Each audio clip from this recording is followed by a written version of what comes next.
To the rescue na naman itong batang dilis na si Leandro Lebeste. Mainit-init pa ang bangkay nitong si Cabral. Naglabas ka na ng pahayag mo na may hawak ka mga files na nanggaling mismo kay Cabral. September 4 pa nung ibigay sa iyo ang mga files na yan na naglalaman ng mga masiselang insertion, kickbacks, and commission. At bakit ibibigay sa iyo ng September 4 gayong September 9 ay umatendang hearing ng Kongreso itong si Cabral? At doon ay hirap na hirap siyang sumagot sa mga katanungan ng mga kongresista. Pagkatapos nag-rally kayo ng September 21 na halos guluhin nyo ang buong Maynila, ni hindi man lamang nabanggit na may hawak ang ganyan. At bakit hindi mo ibinigay sa ombudsman o sa DOJ kaya? Sinasabi mo lahat ng kongresista ay mayroong mga insertion, maging ang mga senador. Ang nanay mo nakabilang sa mga may insertion sa 2025 budget. Subalit hindi pa man ay inabsuelto mo na sa pagsasabi mo na hindi nakausap ng nanay mo itong si Cabral.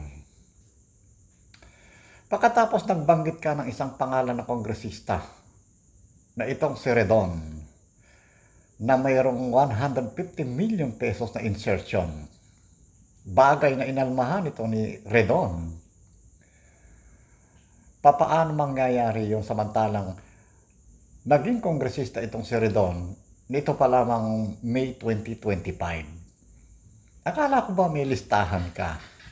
Bakit mali ang unang-unang mong sinabi? Diyan sa kadaldalan mong yan at sa kahambugan mo, kung totoo yan, walang makapipigil sa iyo para ilabas mo yan, lalo na kung papabor sa inyo. Gayong napakatagal na. Sigurado dinoktor na ninyo yan. At kung sino-sino yung i-implicate niyo dyan. Naghahamon ka pa na gusto mong mauna na maglabas ng dokumento itong DPWH bago mo ilabas ang sa iyo. Ano yan, imamats mo? Na kung may mali doon sa mga hawak mo, itatama mo bago mo ilabas?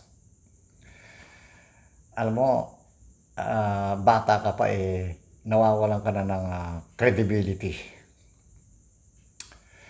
Hindi na mahalaga kung ano nilalaman ng mga files na hawak mong yan. Hindi na kino-question yan.